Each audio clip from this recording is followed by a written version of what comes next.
عبد المطلب کی وفات، ابو طالب کی سرپرستی۔ کیا اس نے تم کو یتیم نہیں پایا اور پھر ٹھکانہ فراہم کیا اور تمہیں ناواقف راہ پایا اور پھر ہدایت بخشی؟ بے شک ایسا ہی ہے۔ ماں باپ کی آنکھیں بند ہوئیں تو محمد اللہ کی رحمتوں سے محروم نہ ہو گئے۔ یہ اسی کا فضل و کرم تھا کہ آپ کو ایسے دادا ملے جو آپ پر ماں باپ کی طرح مہربان تھے، پھر ایسے چچا ملے جنہوں نے کبھی یتیمی کا احساس نہ ہونے دیا۔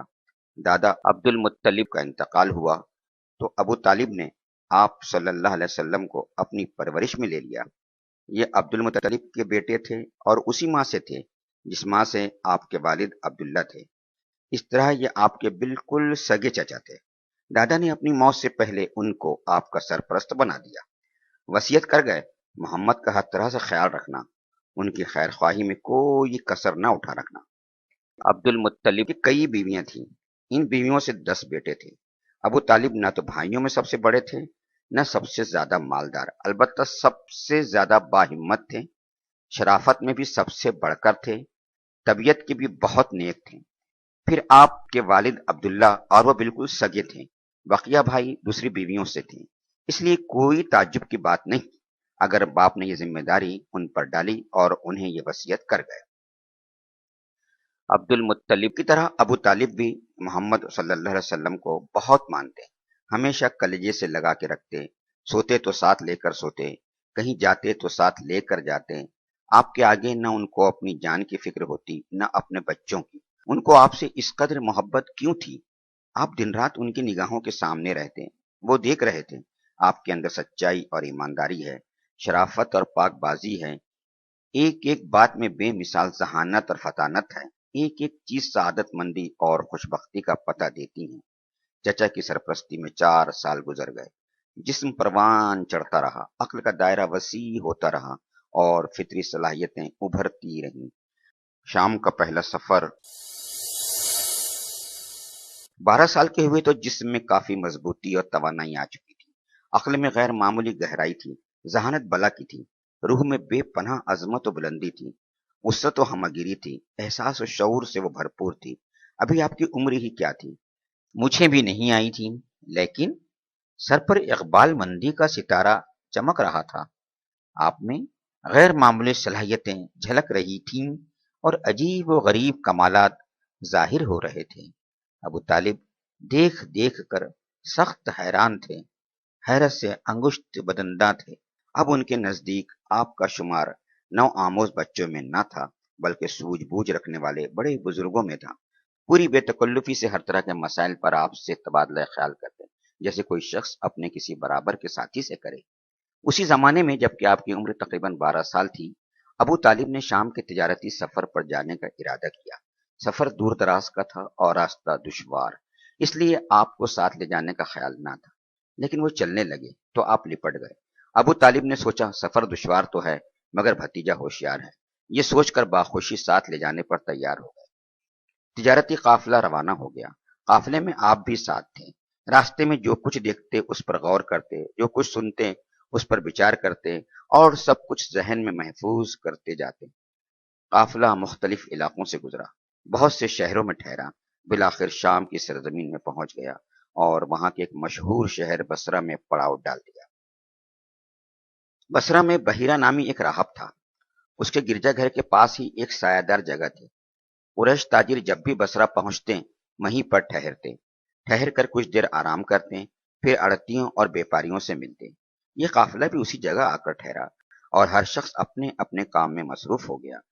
کوئی زیادہ تھکا ہوا تھا وہ آرام کرنے لگا، کوئی بھوک سے بےتاب تھا وہ دسترخوان پھیلا کر بیٹھ گیا، کوئی اپنا تجارتی سامان ٹھیک کرنے لگا کہ جلدی سے اسے ٹھکانے لگائے، اور ابھی کوئی بہت زیادہ دیر نہیں ہوئی تھی، لوگ اسی طرح اپنے اپنے کاموں میں لگے ہوئے تھے کہ ایک قاصد آیا، بولا آپ لوگ بحیرہ کے یہاں تشریف لے چلیں، انہوں نے آپ سب لوگوں کو یاد کیا ہے، کھانا بھی آپ لوگوں کو وہیں کھانا ہے، سب کچھ انتظام ہو چکا ہے۔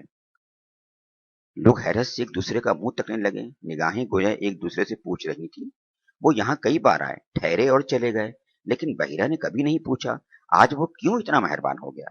بہرحال کرتے کیا، انکار کرنے کی تو کوئی وجہ تھی نہیں، دعوت قبول کر لی۔ تمام لوگ قاصد کی رہنمائی میں روانہ ہو گئے. ہاں صرف محمد صلی اللہ علیہ وسلم رہ گئے.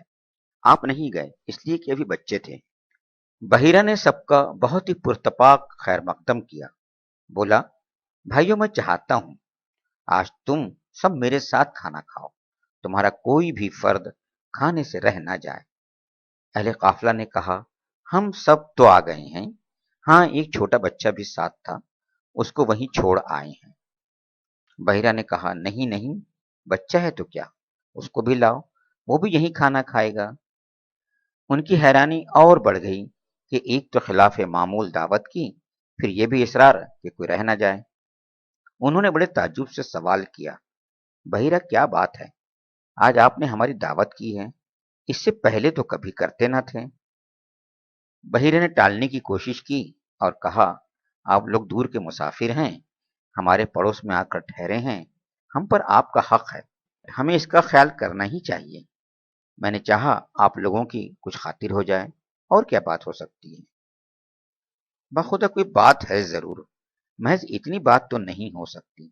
اہل قافلہ کی الجھن بدستور قائم رہی.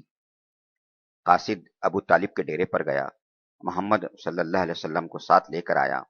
بحیرہ اور تمام اہل قافلہ بیٹھے آپ کا انتظار کر رہے تھے. بحیرہ کی نظریں محمد پر پڑیں تو جم کر رہ گئیں.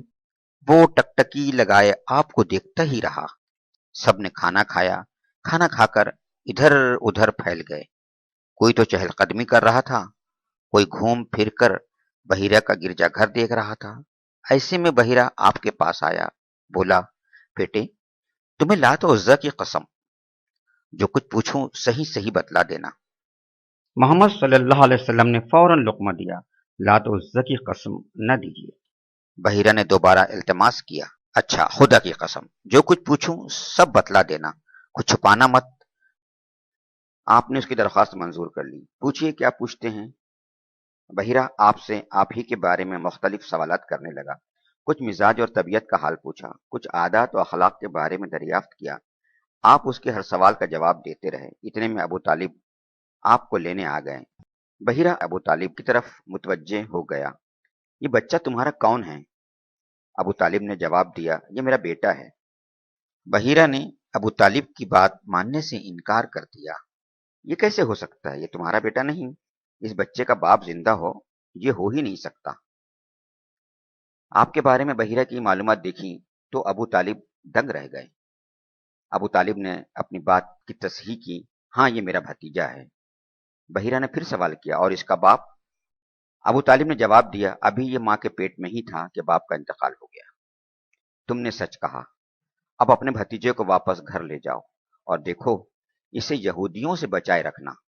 خدا کی قسم اگر انہوں نے دیکھ لیا, اور جس حد تک میں نے اسے پہچان لیا ہے انہوں نے پہچان لیا, تو اس کی جان کے پیچھے پڑ جائیں گے. تمہارا یہ بھتیجا کتنا عظیم انسان ہوگا اس کا تم تصور تک نہیں کر سکتے. بس یہ سمجھ لو یہ وہ ہیرا ہے جس جیسا ہیرا کوئی پیدا نہیں ہوا. بحیرہ ایک ہی سانس میں یہ ساری باتیں کہہ گیا. بالکل ایسا لگ رہا تھا جیسے وہ بائبل کا کوئی صفحہ سنا رہا ہو, یا محمد صلی اللہ علیہ وسلم کی پیشانی پر لکھا ہوا کوئی نوشتہ تقدیر پڑھ رہا ہو. پھر وہ واپس ہو گیا. چہرہ خوشی اور اطمینان سے چمک رہا تھا. وہ زیر لب یہ کہتا جا رہا تھا میرا اندازہ بالکل صحیح نکلا.